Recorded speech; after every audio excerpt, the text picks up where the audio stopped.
வணக்கம் நேயர்களே, நீங்கள் கேட்டுக்கொண்டிருப்பது அண்ணா சமுதாய வானொலி 90.4 அலைவரிசை. இது இந்தியாவின் முதல் சமுதாய வானொலி. நேயர்களே, இப்பொழுது நாம் கேட்கவிருப்பது நமது அண்ணா சமுதாய வானொலியும் மதராஸ் உர நிறுவனமும் இணைந்து வழங்கும் பிரதமரின் பிரணாம், தாய்பூமியின் மறுசீரமைப்பு, ஊட்டச்சத்து விழிப்புணர்வு மற்றும் மேம்படுத்தலுக்கான திட்டம் பற்றிய தொடர் நிகழ்ச்சியின் 28ஆம் பாகமாக விதைத்தர மேம்பாட்டிற்கான புதிய தொழில்நுட்பங்கள் பற்றி தெரிந்து கொள்ள இருக்கிறோம். இது குறித்து விளக்குவதற்காக நம்முடன் இணைந்திருக்கிறார் மதராஸ் உர நிறுவனத்தில் பணிபுரியும் உர விநியோகத்துறை மேலாளர் திரு கணபதி அவர்கள். வாங்க நிகழ்ச்சியை கேட்கலாம். அண்ணா சமுதாய வானொலி நேயர்களுக்கு வணக்கம். இன்று விதைத்தர மேம்பாட்டிற்கான புதிய தொழில்நுட்பங்கள் இதை பற்றி பார்க்குறோம். நல்ல விதைகளே நல்ல விளைச்சலின் ஆதாரம். நாம் விதைக்கும் ஒவ்வொரு விதையும் நல்ல முளைப்புத் திறனும் வீரியமும் கொண்டிருத்தல் மிகவும் முக்கியம். வீரியமான விதைகளே விரைவில் முளைத்து வாலிப்பான செடிகளை உருவாக்கி அனைத்து இடர்களையும் தாங்கி வளர்ந்து நல்ல முறையில் காய்பிடித்து அதிக விளைச்சலை தர முடியும். ஆகவே தான் நம் முன்னோர்கள் நல்வித்து நம் சொத்து, சொத்தை போல வித்தை பேணு என்பன போன்ற பழமொழிகளை, விதைகளின் முக்கியத்துவத்தை நமது சந்ததியினருக்கு சொல்லி வச்சுட்டு போயிருக்காங்க. ஒரு பயிரை நாம் உற்பத்தி செய்ய நமக்கு விதை, நீர், உரம், பூச்சி, பூஞ்சான கொல்லி மற்றும் களை எடுத்தல் போன்ற பல பண்ணை பணிகளுக்கான மொத்த பயிர் உற்பத்தி செலவுகளின் விதைக்கான செலவு 3 முதல் 6% மட்டுமே. ஆனால் பயிர் விளைச்சலை நல்ல முறையில் எடுக்க நல் வித்துக்களின் பங்கு சுமார் 20% என்பதற்கான ஆய்வறிக்கை தெரிவிக்கிறது. விதைகளின் முளைப்பு திறன் மட்டுமில்லாமல் அவற்றின் வீரியத்தையும் நம்ம கருத்தில் கொண்டு விவசாயிகளுக்கு இன்றியமையாத 3 உன்னதமான தொழில்நுட்பங்களை உருவாக்கி தமிழ்நாடு வேளாண்மை பல்கலைக்கழகம் 2023ஆம் ஆண்டு வெளியிட்டிருக்குது. அது என்னென்னா டிஎன்ஏயு விதை அமிர்தம், டிஎன்ஏயு விதை வில்லைகள், டிஎன்ஏயு விதை அடர் முலாம் தொழில்நுட்பம். இப்போ ஒவ்வொன்றா பார்க்கலாம். டிஎன்ஏயு விதை அமிர்தம். விதை அமிர்தம்னா என்ன? விதை அமிர்தம் என்பது ஒரு திரவ பொருள். நீர் உறிஞ்சும் தன்மையை அதிகப்படுத்தும் ஒரு பாலிமர் திரவத்துடன் முளைப்பு திறன் மற்றும் வேர் வளர்ச்சியை அதிகப்படுத்தக்கூடிய மிக முக்கிய ரசாயன பொருட்களை சரிவிகிதத்தில் கலந்து அவை ஒத்திசைந்து விதையில் உள்ள செல்களில் புகுந்து அவற்றின் ஆற்றலை மேம்படுத்தும் விதமாக விதை அமிர்தம் என்னும் திரவம் தயாரிக்கப்பட்டிருக்கிறது. விதைகளின் மேல் அவை சீராக பறை உள்ளதா என்பதை அறிந்து கொள்ளும் வகையில் இத்திரவத்தில் ஒரு சிவப்பு நிற நிறமியும் சேர்க்கப்பட்டுள்ளது குறிப்பிடத்தக்கது. இந்த விதை அமிர்தம் அனைத்து விதைகளிலும் முழுமையாக பரவுவதால் விதைகள் நல்ல முறையில் முளைத்து அதிக வீரியமுள்ள நாற்றுகளை வெளிப்படுத்துது. இதோட பயன்கள் பார்த்திங்கன்னா, விதை அமிர்தம் பூசப்பட்ட விதைகள் குறுகிய காலத்தில் அதிகமான நீரை ஈர்த்து விதை முளைப்பிற்கான வேதியியல் மாற்றங்களை விரைவாக மேற்கொள்கிறது. அதோட 30% வரை அதிக பக்கவாட்டு வேர்களையும் உற்பத்தி செய்யுது. செடிகளின் தண்டு பகுதி திடமாக, இலைகள் கரும்பச்சை நிறத்துடன் காணப்படுது. இவ்வாறா நாற்றுக்களின் வீரியம் சிறந்த முறையில் மேம்படுவதால் வயல்வெளியில் நல்ல வளர்ச்சியை ஏற்படுத்துகிறது. அதிகமான வேர்கள் இருப்பதால் அதிக நீர் மற்றும் ஊட்டச்சத்துக்களை மண்ணிலிருந்து கிரகித்து பயிர்கள் நல்ல வளர்ச்சி அடையுது. இது தவிர வறட்சியும் நோய் தாங்கும் பூச்சி தாக்குதலையும் தாங்கி வளரக்கூடிய வகையில் வீரியத்துடன் காணப்படுகிறது. இதை எப்படி உபயோகிக்கலாம்? 1 கிலோ விதையினை பெரிய வாளியில் ஒரு 10 லிட்டர் எடுத்துக்கொள்ளணும். விதையை கிளறுவதற்கு ஒரு தடிமனான குச்சியும் எடுத்துக்கணும். இந்த விதை அமிர்த திரவத்தை குடுவையில் எடுத்துக்கணும். இது எந்த அளவுக்கு எடுத்துக்கணும் அப்படின்னு பார்த்தோன்னா, பல்வேறு பயிர்களுக்கு ஒரு பரிந்துரைக்கப்பட்ட விதை அமிர்தத்தின் அளவு சொல்லியிருக்காங்க. இப்போ தானிய பயிர்களுக்குனாக்கா நெல்லுக்கு விதை அமிர்தத்தின் அளவு எத்தனை மில்லி 1 கிலோவுக்குன்னு, 25 மில்லி 1 கிலோவுக்கு. அதே மக்காசோளத்துக்கு 11 மில்லி 1 கிலோவுக்கு. விதை அமிர்தம் சோளத்துக்கு 11 மில்லி 1 கிலோவுக்கு, கம்புக்கு 11 மில்லி 1 கிலோவுக்கு, கேழ்வரகுக்கு 70 மில்லி 1 கிலோவுக்கு. இந்த பயிர் வகைகளுக்கு உளுந்து, பச்சை பயிறு, சோயாபீன்ஸு மற்றும் மொச்சைக்கு 10 மில்லி விதை அமிர்தம் ஒரு கிலோவுக்கு எடுத்துக்கணும். அதே மாதிரி எண்ணெய் வித்துக்களுக்கு நிலக்கடலைக்கு 11 மில்லி ஒரு கிலோவுக்கு, ஆமணக்குக்கு விதை அமிர்தம் 10 மில்லி ஒரு கிலோவுக்கு, எள்ளுக்கு 68 மில்லி ஒரு கிலோவுக்கு எடுத்துக்கணும். நார்பயிர்கள் அதாவது பருத்திக்கு 11 மில்லி ஒரு கிலோவுக்கு விதை அமிர்தம் எடுத்துக்கணும். காய்கறி பயிர்கள் வந்து பார்த்திங்கனாக்கா தக்காளிக்கு 208 மில்லி எடுத்துக்கணும். கத்திரிக்கு 110 மில்லி விதை அமிர்தம் எடுத்துக்கணும். மிளகாய்க்கு 108 மில்லி விதை அமிர்தம் எடுத்துக்கணும். வெண்டைக்கு 10 மில்லி போதும். வெங்காயத்துக்கு 78 மில்லி எடுத்துக்கணும். காலிஃப்ளவருக்கு 66 மில்லி, பாகற்காய்க்கு 11 மில்லி, புடலங்காய்க்கு 11 மில்லி, பீக்கங்காய்க்கு 11 மில்லி. அதாவது விதையின் அளவு மிக சிறிதாக இருக்கும்போது அந்த விதை அமிர்தத்தின் எடுக்கக்கூடிய அளவு அதிகமாக இருக்கிறது. இதை எப்படி உபயோகப்படுத்தலான்னா, 1 கிலோ விதையினை ஒரு 10 லிட்டர் வாளி கெப்பாசிட்டி இருக்கிறத எடுத்துக்கிட்டு விதையினை கிளறுவதற்கு ஒரு தடிமனான குச்சி எடுத்துக்கணும். விதை அமிர்த திரவத்தை இந்த இப்போ நம்ம சொன்ன அளவுகளில் எடுத்துக்கிட்டு வாளியில் உள்ள விதைகளை குச்சியாக கொண்டு வேகமாக கிளறியபடியே இருக்கணும். ஒருத்தர் கிளறும்போது இன்னொருத்தர் அனைத்து விதைகளும் திரவம் படும்படி சீராகவும் மெதுவாகவும் ஊற்றணும். அந்த பாட்டிலேருந்து ஊற்றும்போது ஒருத்தர் கிண்டிக்கிட்டே இருக்கணும், ஒருத்தர் ஊற்றிக்கிட்டே இருக்கணும்.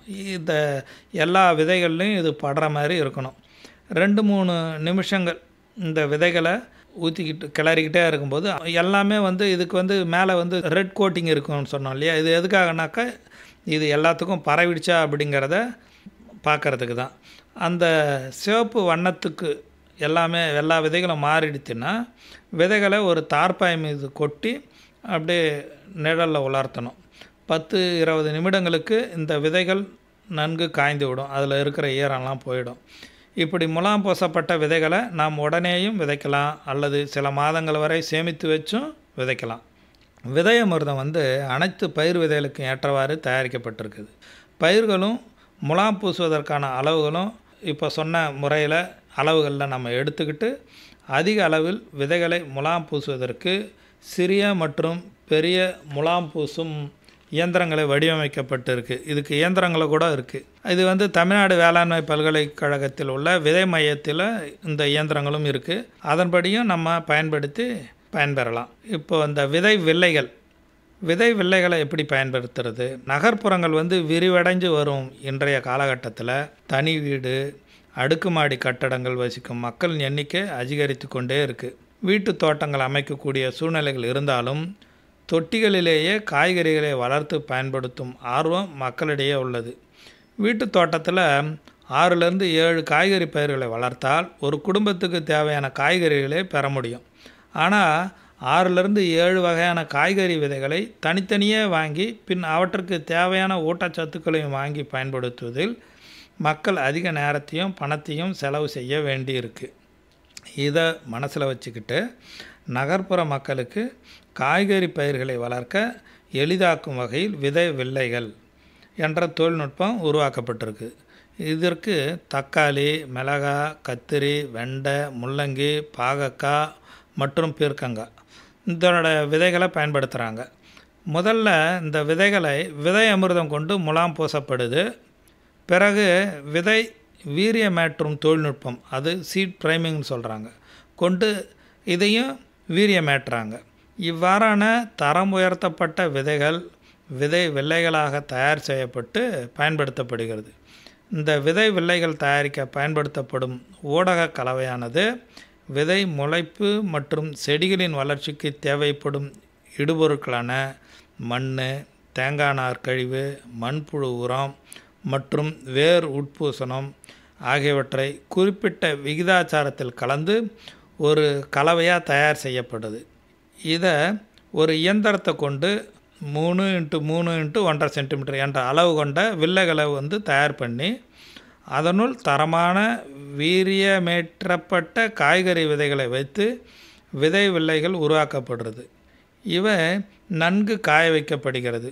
இந்த விதை வில்லைகளை ஒரு பெட்டியில் வைக்கப்பட்டு பயனாளிகளுக்கு வழங்கப்படுது. ஒரு பெட்டியில் 6-7 வகையான காய்கறி விதை வில்லைகள் இருக்கும். இந்த வில்லைகளை தொட்டியிலோ அல்லது தரையிலோ வைத்து தேவையான தண்ணீர் தெளித்து வந்தால் வீரியமான காய்கறி செடிகளை வளர்த்து சத்தான காய்கறிகளை நாம் வீட்டிலேயே அறுவடை செய்து பயனடையலாம். ஒரு பெட்டியில் உள்ள விதைகளை கொண்டு ஒரு மாதத்துக்கு தேவையான காய்கறிகளை பெறலாம். விதை அடர் முலாம் தொழில்நுட்பம், அதாவது விதை அடர் முலாம் தொழில்நுட்பம். இன்று வேளாண்மையில் இயந்திரங்களின் பயன்பாடு அதிகரித்து கொண்டே வருது. நிலம் தயாரிக்கிறது, விதைப்பு, களை எடுக்கிறது மற்றும் அறுவடை ஆகிய வேளாண் பணிகளும் இயந்திரங்களை கொண்டு செய்கிறோம். சீரான இடைவெளியில் விதைகள் விதைப்பதால் மட்டுமே இதர வேலைகளை இயந்திரங்களை கொண்டு எளிதாக செய்ய இயலும். ஆனால் சிறிய விதைகள் இயந்திரத்தில் கொண்டு சீராக விதைக்க இயலுவதில்லை. விதைகளின் அளவை பெரிதுபடுத்துவதன் மூலம் இயந்திரங்களை கொண்டு சீராக விதைக்க இயலும். ஆகவே இந்த விதை அடர் முலாம் தொழில்நுட்பம் உருவாக்கப்பட்டது.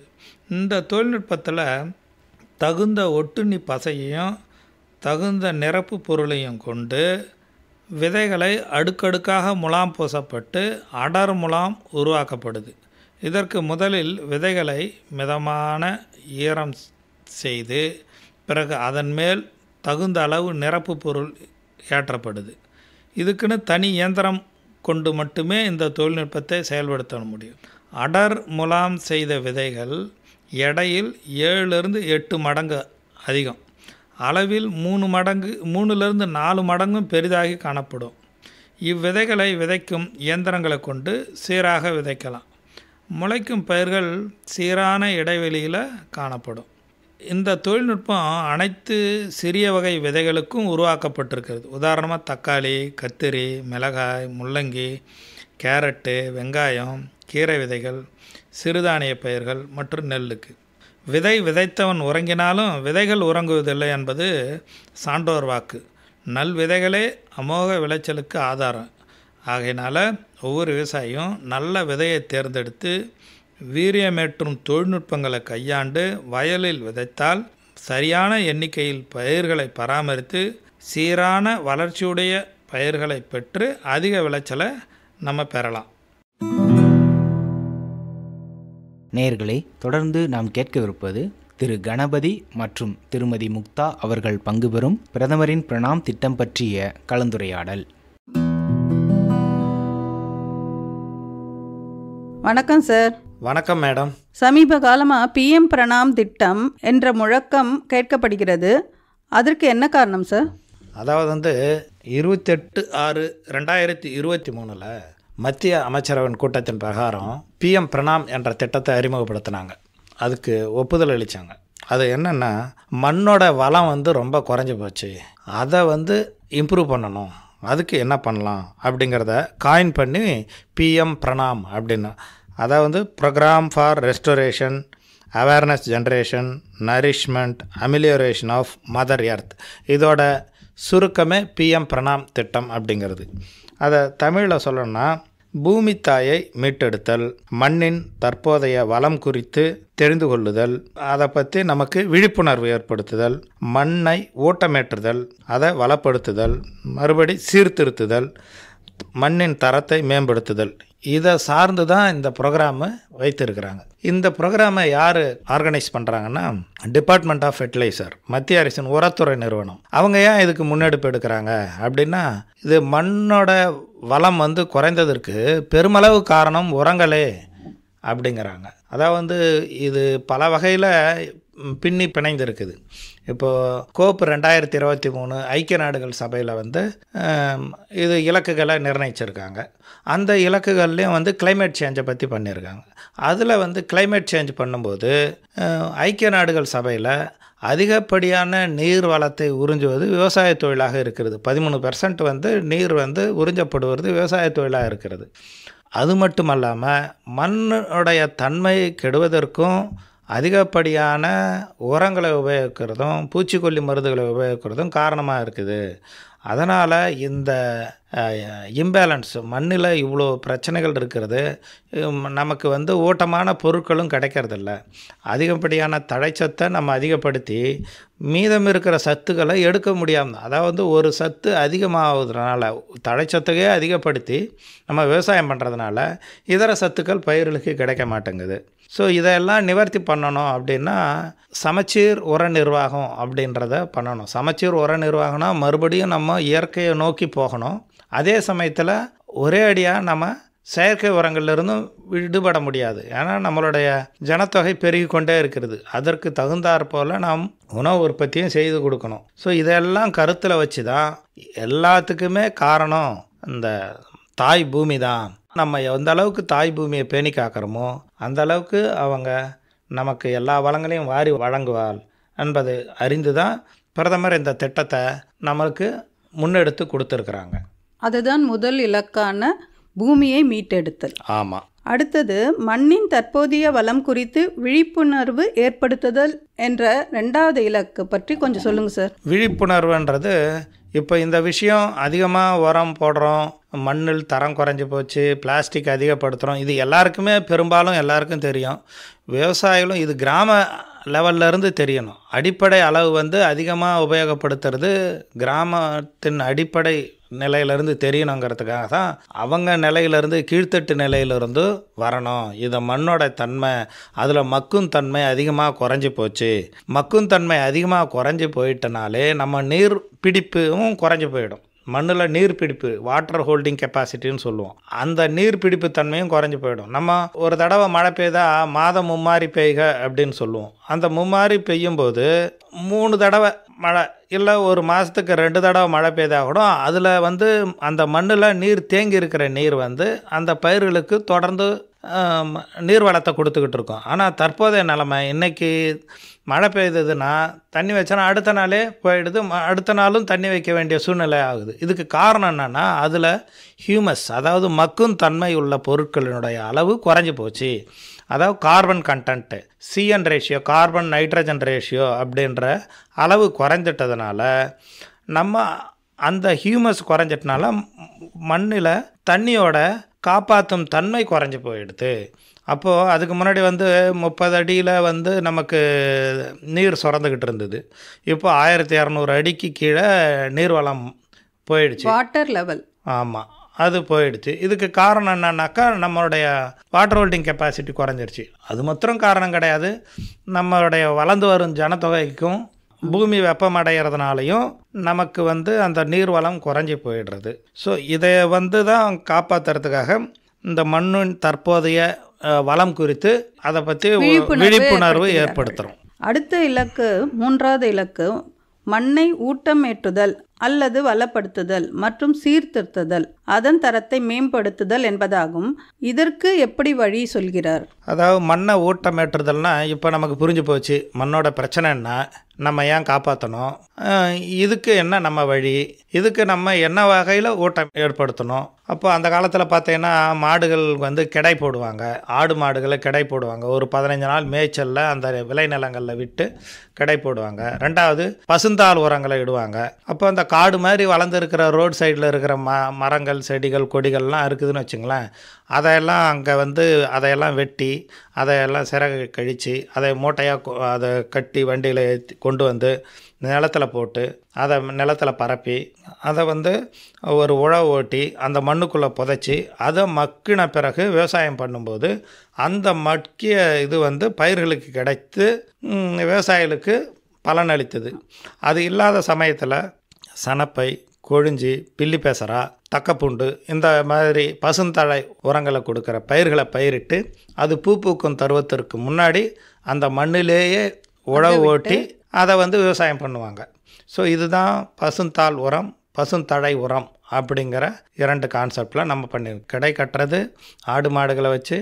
ஸோ இந்த வகையில் வந்து நம்ம மண்ணை ஊட்டமேற்றுறோம். இது இல்லாமல் நம்ம என்ன பண்ணுறோம்னாக்கா இன்டர் கிராப்பிங் பண்ணுறோம். இன்டர் கிராப்பிங் பண்ணுறது நமக்கு வருவாய் அதிகமாக இருக்குதுன்னு சொல்லி ஒரே பணப்பயிராக வைக்காமல் தானிய பயிரும் வைக்காமல் இந்த பருப்பு வகைகள் பயிர் வகைகளை போட்டுரும். பயிர் வகைகளில் பார்த்திங்கன்னா அசோஸ்பைரிலம், பாஸ்போபாக்டீரியா, ரைசோபியம் இந்த மாதிரி இருக்கிறதெல்லாம் இருக்குது. இதில் அதுவும் குறிப்பாக வந்து இந்த பயிர் வகைகளில் ரைசோபியம் பாக்டீரியா அது என்னென்னா அந்த ஒவ்வொரு பாக்டீரியாவும் ரைசோபியம் பாக்டீரியான்றதும் அந்த நைட்ரஜன் தொழிற்சாலையில் நைட்ரஜன் எவ்வாறு தயாரிக்கப்படுகிறதோ ஒவ்வொரு பாக்டீரியாவும் அந்த மாதிரி நைட்ரஜனை ஆகாயத்திலேருந்து கிரகிச்சு பூமிக்கு அடியில் வைத்து பயிருக்கு தேவையான அளவு கொடுக்குறது இயற்கை உரம் இது. ஆமாம், இயற்கையாக அது நேச்சுரல் மேனுஃபேக்சரர் ஆஃப் நைட்ரஜன் சொல்லுவாங்க. அது பயிருக்கு தொடர்ந்து கொடுத்துக்கிட்டு இருக்கு. அந்த வகையில் இந்த பயிர் வகைகளை நம்ம இன்டர் கிராப்பிங் ஊடு பயிராக பண்ணும்போது மண்ணுடைய வளமும் குறையுது. அதே சமயத்தில் ஒரு சில பகுதிகள் வந்து ஒரு பயிர்கள் வந்து ஒரு அரை அடிக்கு வளரும் அதோட வேர். இந்த பயிர் வகைகள் வந்து அதை விட கம்மியாக வளரும். இப்போ ஆணி வேர் பயிர்கள் இருக்குது, இது வந்து ஜல்லி வேர் பயிர்கள் இருக்குது. ஸோ இது மேலோட்டமாக இருக்கிற சக்திகளை உறிஞ்சும். ஒரு 6 மாதம் வந்து பருத்தி போன்ற பயிர்களை எடுக்கும்போது அடியிலிருந்து ஒரு அடியிலிருந்து இருக்கிற சக்திகளை உறிஞ்சும். அதனால் தொடர்ந்து ஒரே பயிரை வைக்கிறதுனால டிஃப்ரெண்ட் லேயர்லேருந்து ஒவ்வொரு பகுதியிலேருந்து எடுக்கிற சக்தியோட அளவு சமமாக பகிர்ந்தளிக்கப்படுகிறது. அதே மாதிரி உழவு ஓட்டுறதையும் நம்ம வந்து அதுக்கு முன்னாடி டிராக்டரை வச்சு அதிகமாக உழவு ஓட்டுறதுனால மண்ணுடைய தன்மையும் ரொம்ப சன்னமாக ஆகிட்டு அது வந்து ஒவ்வொரு மண் துகள்களுக்கும் இடையில் உள்ள நெருக்கம் வந்து ரொம்ப குறைஞ்சி போகுது. அது ரொம்ப குறைவாகிடுது.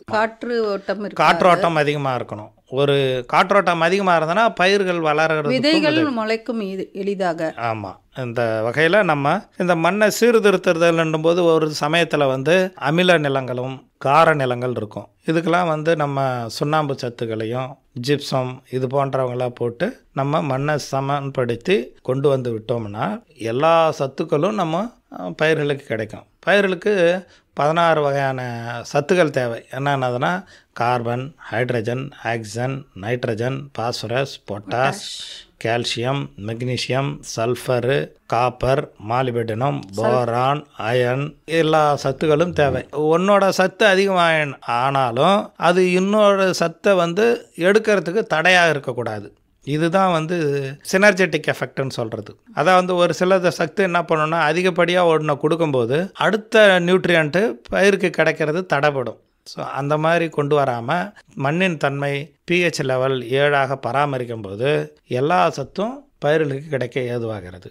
நமக்கு எப்படி பேலன்ஸ்டு டயட் தேவைன்னு நம்ம நினைக்கிறோமோ மண்ணுக்கும் பேலன்ஸ்டு ஃபர்டிலைசர் ஃபீடிங் வேணும். ஆமாம், உண்மைதான். அதை தான் வந்து வல்லுநர்கள் என்ன சொல்லியிருக்கிறாங்கனாக்கா நம்ம உணவு உற்பத்திக்காக 1960 அதிகமாக உணவை தான் கான்சன்ட்ரேட் பண்ணி ஒரு 30 ஆண்டு காலமாக தொடர்ந்து இன்டிஸ்கிரிமினேட் யூசேஜ் ஆஃப் ஃபெர்டிலைசர் அப்படின்வாங்க பண்ணி வச்சுருக்கோம். அதில் வந்து நைட்ரஜன், பாஸ்பரஸ், பொட்டாஷ் 3த்துக்கு தான் முக்கியத்துவம் கொடுத்தோம். இந்த நைட்ரஜன் வந்து வெளிநாட்டிலேருந்து தயார் பண்ணுறது நம்ம உள்நாட்டிலையும் தயார் பண்ணுறோம் யூரியாவாக. இன்றைக்கி நீம் கோட்டட் யூரியாவாக வருது. பாஸ்பரஸ், பொட்டாஷ் வெளிநாட்டிலேருந்து இறக்குமதி பண்ண வேண்டிய சூழ்நிலை தான் இருக்குது. இந்த மாதிரி சூழ்நிலையில் நம்ம இறக்குமதி பண்ணுற அமௌண்ட் அதோட வேல்யூவும் அதிகமாக இருக்குது. அப்போது நம்ம இதை வந்து குறைக்கணும். சென்ற காலங்களில் பார்த்திங்கன்னா நைட்ரஜனுக்கும் மற்ற சத்துக்கும் பாஸ்பரஸும் எந்த ரேஷியோ, அதாவது வந்து ஒரு நைட்ரஜன் 1 கிலோ போடுறாங்கன்னா பாஸ்பரஸ் 0.2 அந்த அளவுக்கு தான் வரும். அதே மாதிரி நைட்ரஜன் 1 கிலோ போடும்போது பொட்டாஷோட யூசேஜ் 0.1 அந்த அளவுக்கு தான் உபயோகப்படுத்தியிருக்கோம். ஸோ இதை இன்டிஸ்கிரிமினேஷன், அதாவது வந்து சமநிலையாக இல்லாமல் சமச்சீர் உரமாக இல்லாததுனால பல பிரச்சனைகளை நம்ம இன்றைக்கி ஃபேஸ் பண்ணிக்கிட்டு இருக்கிறோம். நமது லட்சியம் வளர்ச்சி அடைந்த பாரதம், இதை பற்றி கொஞ்சம் சொல்லுங்கள். இதில் ட்ரோன்களை பற்றியும் கேள்விப்படுகிறேன், அதை பற்றியும் கொஞ்சம் சொல்லுங்கள். ஆமாம், அதாவது இன்றைக்கு இருக்கிற முழக்கம் நமது லட்சியம் வளர்ச்சி அடைந்த பாரதம் என்ற குறிக்கோளோட இது 2030 வரைக்கும் நமது குறிக்கோள் என்ன, 2047 நமது குறிக்கோள் என்ன என்ற தொலைநோக்கு பார்வையோடு இந்த திட்டங்கள் செயல்படுத்தப்படுறது. இப்போ நமது லட்சியம் வளர்ச்சி அடைந்த பாரதத்தில் நம்ம விவசாயம் சம்மந்தப்பட்டது வந்து பிஎம் பிரணாம் திட்டம், அந்த திட்டத்தை இதில் இணைக்கிறாங்க.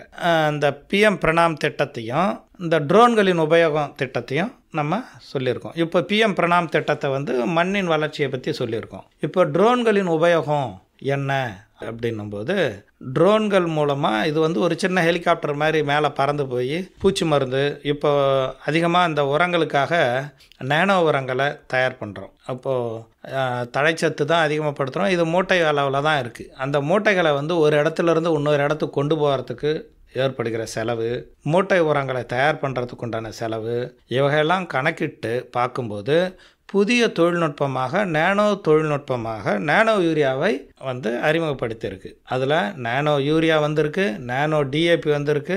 இது தவிர நேனோ மைக்ரோ நியூட்ரியன்ஸ், இதற்கு முன்னாடியே மைக்ரோ நியூட்ரியன்ஸும் 100% நீரில் கரையும் திரவ அளவுகளையும் இருக்குது. அப்புறம் பூச்சிக்கொல்லி மருந்துகளும் பூஞ்சான கொல்லி மருந்துகளும் திரவ லெவல்லே இருக்குது. இதெல்லாம் ஒரு ஏக்கருக்கு 1/2 லிட்டர் 1/4 லிட்டர் என்ற முறையிலே இருக்குது. இதை ஸ்ப்ரே பண்ணுறதுக்கு அதுக்கு முன்னாடி என்னன்னாக்கா நாஸ்பாக் பிரேயரும் தோலில் மாட்டிக்கிட்டு அவங்களுக்கு வந்து அடிக்கிறவங்களுக்கு உடல்நல கோளாறுகளையும் ஏற்படுத்தும். இப்போ இதையெல்லாம் போக்குறதுக்கு என்னென்னா இந்த ட்ரோன்கள் மூலயமா இந்த மருந்துகளை அந்த ட்ரோன்களில் அடைச்சி ஒரு 10-15 நிமிடத்தில் ஒரு ஏக்கர் நிலத்துக்கு ஸ்ப்ரே பண்ணிடுறது. இது நல்ல ஐடியாவாக இருக்கே. இதில் வந்து பார்த்திங்கன்னா ஒரு ஏக்கருக்கு அடிக்கிற செலவே 500 ரூபா தான். அப்படியா? 500 ரூபா தான் ஆகுது. இதனால் கால விரயமும் குறையுது, பண விரயமும் குறையுது. அந்த பொருட்களை அங்கேருந்து கொண்டு வந்து இங்கே ஒரு மூட்டை யூரியாவை கடையிலேருந்து நிலத்துக்கு கொண்டு வரத்துக்கு உண்டான அந்த டிரான்ஸ்போர்ட்டேஷன் காஸ்ட்டும் குறையுது. ஸோ இவையெல்லாம் கணக்கில் எடுக்கும்போது இந்த ட்ரோன்களின் உபயோகம் விவசாயத்தில் ஒரு பெரிய மறுமலர்ச்சியை ஏற்படுத்தியிருக்கிறது, ஒரு புரட்சியை ஏற்படுத்தியிருக்கிறது என்று சொல்லலாம். ஆமாம். இது செயல் திட்டம் பற்றி கொஞ்சம் விவரியுங்கள். ஆமாம், இந்த புதிய தொழில்நுட்பம் இப்போ இந்திய அரசு கண்டுபிடிச்சிருக்கிறது வந்து ட்ரோன் டெக்னாலஜி, அதே மாதிரி நேனோ யூரியா, நேனோ டிஏபி. இதை வந்து எப்படி நம்ம கொண்டு போகிறது? ஆராய்ச்சியில் வந்தாச்சு.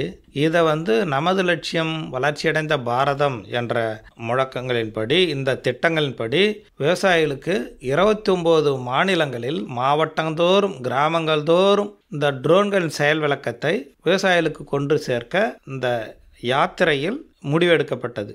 இதனால் ஆயிரக்கணக்கான ட்ரோன்கள் பேன் இந்தியா முழுவதும் கொண்டு இறக்கப்பட்டுள்ளது. அவைகள் இந்த செயல் விளக்கங்களை செஞ்சுக்கிட்டு இருக்கு. இப்போ இந்த செயல் விளக்கம் போகும்போது எண்ணற்ற பொதுமக்களும் எண்ணற்ற விவசாயிகளும் ஒன்று கூடுறாங்க. ஏன்னா ஒரு புதுசாக ஒரு மிஷின் வந்துருக்கு, அதை பார்க்கறதுக்காக ஜனங்க வராங்க. ஒரு வேன், அதுக்கு முன்னாடியெல்லாம் ஒரு வேன் வரும், பிரச்சார வேன் வரும், ஊர்தி வரும், ஏதோ சொல்லுவாங்க, பேப்பர் கொடுப்பாங்க. இப்போ அது இல்லாமல் அந்த பிரச்சார ஊர்தி கூடயே வேறு திட்டங்களுக்கு உண்டான மற்ற துறைகளையும் இணைச்சு இந்த துறையிலையும் ஒரு ட்ரோன் வந்து ஒரு செயல் விளக்கம் காட்டும்போது அந்த கிராம மக்கள்லாம் ஆர்வமுடனும் ஒரு உன்னிப்புடனும் வந்து கவனிக்கிறாங்க. இது என்ன இவ்வளோ இருக்குது அப்படின்னு சொல்லிட்டு. இது சம்மந்தமாக ஒரு டிஸ்கஷன் வரும்போது இது வரைக்கும் விவசாயன்றது ஒரு நஷ்டமான தொழிலாகவே பார்க்கப்பட்டது. வேறு வழி இல்லாமல் விவசாயம் செய்ய வேண்டிய கிராமங்கள்ல இருந்து வெளியே போனால் என்ன, நிலத்தெல்லாம் எப்படி விட்டு போகிறது, இந்த முறையிலேருந்து எப்படி வர்றது, ஏதோ ஒன்று செய்துக்கிட்டு இருப்போம் அப்படின்ற நிலை மாறி அவர்களுக்கு ஒரு உற்சாகம். ஸோ ஒரு தொழில்நுட்பம் புதுசாக வந்திருக்கு,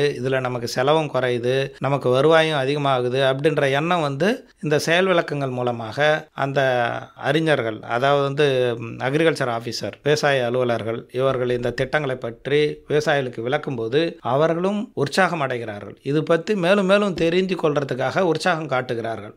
ஸோ இதெல்லாம் பார்க்கும்போது ஒரு புரட்சிகரமான விவசாயம் நாளடைவில் பெருகும் அப்படின்றது நமக்கு தெள்ள தெளிவாகிறது. இந்த திட்டம் மகளிருக்கும் உதவுது அப்படிங்கிறாங்களே, அது எப்படி? பிரதமரின் வேளாண் மகளிர் ட்ரோன் மையம் என்ற திட்டத்தை நிறுவியிருக்கிறாங்க. இந்த திட்டத்தில் என்னென்னா விவசாய சார்ந்த தொழில்களில் மகளிருடைய பங்கு பெருமளவு 50%க்கும் மேலே அதிகமாக இருக்கிறது. ஸோ இதில் படித்த கிராமத்தில் இருக்கிற மகளிரும் இந்த திட்டத்தில் ஈடுபடுத்தணும் அப்படிங்கிறதுக்காக அந்த ட்ரோன்களின் பைலட் ட்ரைனிங்கு மகளிருக்கும் கொடுத்து அவங்களுக்கும் இதன் மூலம் வாழ்வாதாரம் சிறக்கணுங்கிறதுனால அந்த சர்டிஃபிகேட்டு கொடுத்து இந்த ட்ரோன்களை இயக்குவதற்கான பயிற்சிகளையும் கொடுக்குறாங்க, இந்த மருந்து அடிக்கிறதுக்கு. ஸோ இதுக்காக வந்து இதோட செலவு பார்த்திங்கனாக்கா மகளிர் சுய உதவி குழுக்களுக்காக பெரும்பாலும் ஒரு நிதியை அளித்து அவர்கள் மூலமாகவே இந்த ட்ரோன் திட்டத்தை நிறைவேற்றலான்னு பிரதம மந்திரி முடிவெடுத்திருக்கிறாங்க. அதன் வகையில் இந்த திட்டத்தையும் தொடங்கி வைத்திருக்கிறார்கள். இதிலும் நல்ல வரவேற்பு இருக்கிறது. இந்த திட்டம் நிச்சயம் வெற்றியடையும் என்று தெள்ள தெளிவாக தெரிகிறது. உண்மைதான். எல்லாருக்கும் ஊக்கமும் உற்சாகமும் தருகிறது. இந்த திட்டம் இன்னொரு வேளாண் புரட்சியை இது உண்டாக்கும் என்று நம்புகிறோம். பாரதத்தின் நமது இலக்கு வளர்ச்சியடைந்த பாரதம் என்ற இலக்கை நோக்கி இந்த ட்ரோன் திட்டங்களும் பிஎம் பிரணாம் திட்டங்களும் வேளாண்மையில் புரட்சியை ஏற்படுத்தும் என்பது உறுதியாக நம்பப்படுகிறது. இதனால் நமது உணவு உற்பத்தி அதிகப்படும். நாம் எல்லோருக்கும் ஊட்டச்சத்துமிக்க உணவு கண்டிப்பாக அளிக்கப்படும் என்பதை உறுதி செய்கிறது. இந்த வேளாண் புரட்சி வெளிப்படும் போது நமது லட்சியம் வளர்ச்சியடைந்த பாரதம் என்ற பயணம் நம் நாட்டின் வளர்ச்சிக்கு வித்தாகவும் உறுதுணையாகவும் விளங்கும் என்று சான்றளிக்கிறது. இதன்படி இந்தியா வளர்ச்சியடைந்த நாடாகவும் வேளாண்மையில் நீடித்த நிலையான நாடாகவும் விளங்கும் என்று தெள்ள தெளிவாக நம் கண்முன்னே காண முடிகிறது. நன்றி, வணக்கம்.